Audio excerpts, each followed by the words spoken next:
প্রাইমারিতে প্রায় ৮০,০০০ শূন্যপদ রয়েছে এবং এই ৮০,০০০ শূন্যপদে আপনারা এইচএসসি পাশে বাংলাদেশের ৬৪ জেলা থেকে ছেলে এবং মেয়ে সবাই আবেদন করতে পারবেন। আজকের এই ভিডিওতে প্রাইমারি সার্কুলারের বিষয়ে আপনাদেরকে জানাবো কবে এই নিয়োগ বিজ্ঞপ্তি আসছে এবং কারা কারা অ্যাপ্লাই করতে পারবেন। আবেদনের জন্য এখানে বয়স কত হতে হবে, কোন পর্যন্ত শিক্ষাগত যোগ্যতা থাকলে আপনি আবেদন করতে পারবেন সহ সকল এ টু জেড ইনফরমেশন আজকের এই ভিডিওতে আমরা আপনাদেরকে জানানোর চেষ্টা করছি। ভিডিওটি চাকরি প্রত্যাশী সকল প্রার্থীদের জন্য খুবই গুরুত্বপূর্ণ, অবশ্যই না টেনে প্রথম থেকে শেষ পর্যন্ত দেখবেন। তার আগে আপনাদের সকলের কাছে ছোট করে একটি রিকোয়েস্ট করব, যারা চ্যানেলের নতুন দর্শক এখন পর্যন্ত সাবস্ক্রাইব করেননি, প্রাইমারি চাকরির সকল খবরাখবর পেতে এখনই চ্যানেলটিকে সাবস্ক্রাইব করুন। এবং আজকের এই ভিডিওতে আমরা প্রাইমারি চাকরির সার্কুলার, তার সঙ্গে মান বন্টন, কত মার্কের পরীক্ষা অনুষ্ঠিত হবে, কবে নিয়োগ বিজ্ঞপ্তি আসছে, কোন কোন বিষয় থেকে প্রশ্ন করা হবে, সকল এ টু জেড ইনফরমেশন আপনাদেরকে এই এক ভিডিওর মাধ্যমে জানানোর চেষ্টা করব। ভিডিওটি না টেনে অবশ্যই আপনাকে প্রথম থেকে শেষ পর্যন্ত দেখতে হবে। এখানে দেখতে পাচ্ছেন নোটিশ বোর্ড, প্রাথমিক শিক্ষা অধিদপ্তরের এই নোটিশ বোর্ডে আসলেই আপনি মূলত সার্কুলারটি নিয়ে অবশ্যই আবেদন করতে পারবেন। দেখতে পাচ্ছেন এখানে সকল লেখা রয়েছে। এই সকলের উপর যদি আপনি প্রেস করেন তাহলে আপনার সামনে যে সকল নোটিফিকেশন বা নোটিশগুলো রয়েছে সেই সকল নোটিশ আপনার সামনে চলে আসবে এবং এখানেই পেয়ে যাবেন প্রাইমারির নতুন সার্কুলার এবং এখান থেকে নিয়ে অবশ্যই আবেদন করতে পারবেন।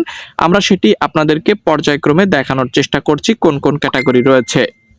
বন্ধুরা, এখানে আপনারা দেখতে পাচ্ছেন যে গুরুত্বপূর্ণ আপডেটটি রয়েছে। বাংলাদেশের ৬৫,০০০-এর বেশি সরকারি প্রাথমিক বিদ্যালয়ে প্রধান শিক্ষক ও সহকারী শিক্ষক সহ প্রায় ৭৩,০০০ পদ রয়েছে শূন্য। এই শূন্য পদগুলো দ্রুত পূরণ করার জন্য সরকারের একটি নিয়োগ বিজ্ঞপ্তি প্রকাশের প্রস্তুতি নিচ্ছে। অলরেডি কিন্তু ২০০০ বা ২১০০ পদে সহকারী শিক্ষক না, এটি প্রধান শিক্ষকের একটি নিয়োগ বিজ্ঞপ্তি প্রকাশিত হয়েছে। এবার পালা সহকারী শিক্ষকের। এই শূন্য পদগুলো দ্রুত পূরণ করার জন্য সরকার একটি নিয়োগ বিজ্ঞপ্তি প্রকাশের প্রস্তুতি নিচ্ছে। শিক্ষক সংকটের কারণে প্রাথমিক শিক্ষার মানে নেতিবাচক প্রভাব পড়েছে এবং এটি পূরণের জন্য প্রধান উপদেষ্টা ডক্টর মোহাম্মদ ইউনূস দ্রুত নিয়োগের নির্দেশ দিয়েছেন। এখানে আপনারা দেখতে পাচ্ছেন নিয়োগের সকল বিস্তারিত তথ্য, বিস্তারিত ইনফরমেশন উল্লেখ করে দেওয়া রয়েছে। ঠিক আছে, বর্তমানে দেখতে পাচ্ছেন নতুন কিছু পদ সৃষ্টি হয়। মোট শূন্য পদের সংখ্যা ৭৩,০০০-এরও বেশি রয়েছে এবং প্রধান উপদেষ্টার সম্মতিক্রমে প্রাথমিকে নিয়োগ বিজ্ঞপ্তি প্রকাশিত হচ্ছে এবং এখানে আপনারা বাংলাদেশব্যাপী ৬৪ জেলা থেকে ছেলেমেয়ে যাদের শিক্ষাগত যোগ্যতা এইচএসসি স্নাতক রয়েছে প্রত্যেকে আবেদন করতে পারবেন। ডিগ্রি পাস থাকলেও অবশ্যই আবেদন করতে পারবেন। তো প্রাইমারিতে যারা যারা আবেদন করবেন ইচ্ছুক প্রার্থী রয়েছেন তারা এখনই কমেন্ট করে ফেলুন এবং সার্কুলারটি কিন্তু আজকে ৪ তারিখ, আগামী ৭ থেকে ১০ তারিখের মধ্যে প্রকাশিত হয়ে যাবে। তো সার্কুলার প্রকাশিত হওয়ার সঙ্গে সঙ্গে আপনাদেরকে জানাবো।